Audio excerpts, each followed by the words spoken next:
Well, good morning, everyone, from Endeavour.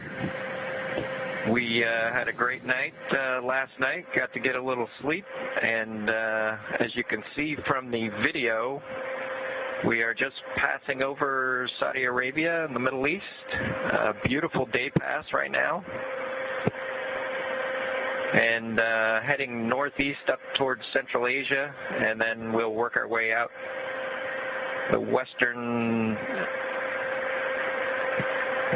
part of the Himalayas there, and work our way all the way out over, looks like Japan, out into the Pacific for this particular pass.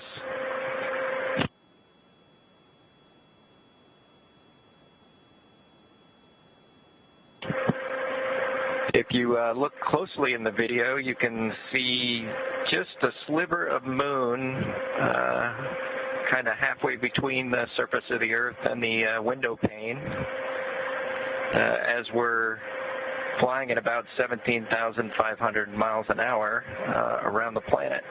Getting pretty close to ISS. When we were in the night part of this orbit, we actually got to see ISS out the window, which was pretty neat to see it for the first time on this trip.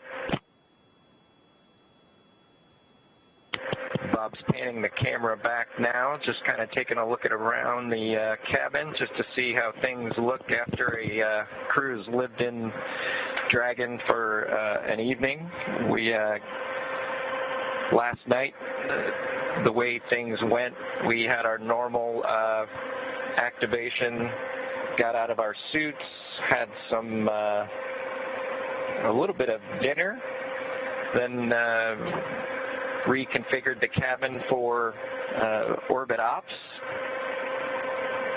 Did a couple other events, including the media event last night, and then we proceeded to get ready for bed, which in space takes a little bit longer than I think on planet Earth. We had to pull out sleeping bags and sleeping clothes and all those kinds of things.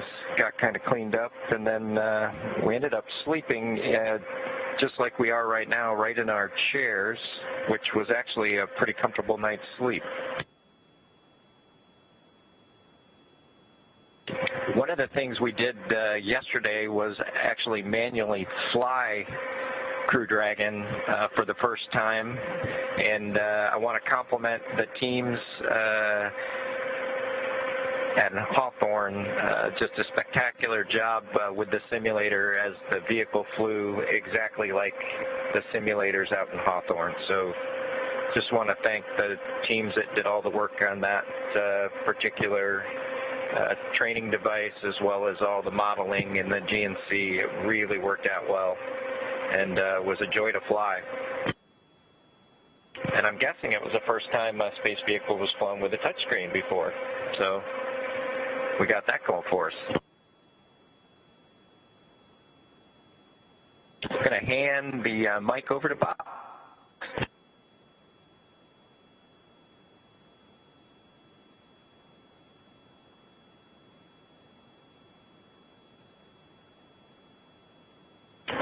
Well, hello, folks. Welcome aboard the Dragon Capsule Endeavour. Doug and I had a good night's sleep last night. We were surprised, I think, at how well we actually slept aboard the vehicle. A little bit quieter than Space Shuttle, a little bit more, I guess, environmentally controlled. So we had didn't have CO2 pockets or things like that building up, giving us congestion, which was super awesome. He talked a little bit about the changing and going back and forth between our suits and our sleepwear and the clothes we're in now, and managing all those things. But we've managed to keep the ship pretty tidy at this point as we went through the night's activities and then got into our preparation for today. We did get our suits dried out, get them packed away into the black bags that are stowed in the outboard seats. You can, if you look closely, you can see we've got them strapped in with the regular straps that you'd use for riding into orbit, and then over against kind of that former window location, there is you can see Doug's sleep bag there next to his crew notebook, and so that's how we're keeping all of our laundry constrained floating all around today. Doug mentioned the manual flying and how well the simulator matched that. I'll tell you that for the ride uphill on ascent, they just are never able to capture that at the simulator. And so I think Doug and I were talking about all the observations that we had all the way uphill. While it was an exciting ride, I think we got a couple of minor surprises just in terms of the way the vehicle is kind of moving and shaking and taking you into orbit. You can tell that it's fighting against the Earth as it makes its way into space, and that's just something a simulator can never truly simulate. We do have a friend on board with us. We introduced you to Trimmer yesterday when we did our little activity with the camera. Trimmer also had a good night's sleep. I know that both of our sons are pretty happy about that with their pet dinosaur making it into orbit and having a good night in zero gravity. We plan, once we get on board the space station, to reunite Trimmer with Earthy and plan to bring both of them back to Earth. I know that we'll get Trimmer through the safety brief and get all the education that's required so that we'll have a safe operation while we're on board the space station should anything come up that we need to be prepared for.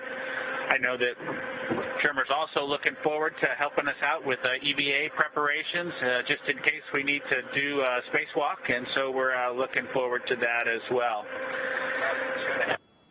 2 minutes until LOS. Let's see, I think we'll go ahead and bring the camera out a little bit and we'll show you what's going on underneath the seats on board the Dragon capsule Endeavour. We've got quite a bit of cargo that we'll be taking to the space station. We've got some hard racks as well.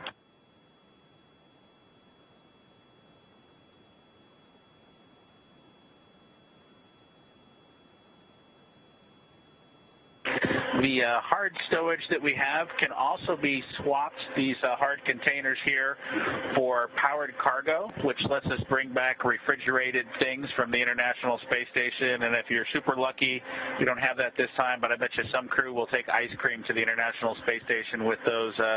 That'll be exciting for those crews to get to have that. We do have some emergency equipment labeled in red, which is nice to have and easy to see, as well as the other stowage bags that we have down here as well.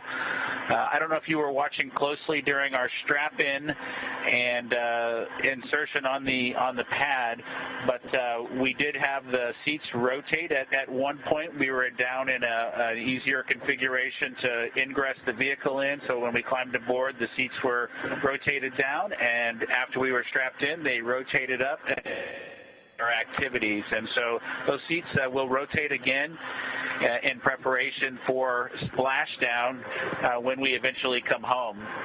So if any of you all know Uncle Kirk Shireman, as we call him, you could ask him when we're coming home and make sure that he starts having a plan for us.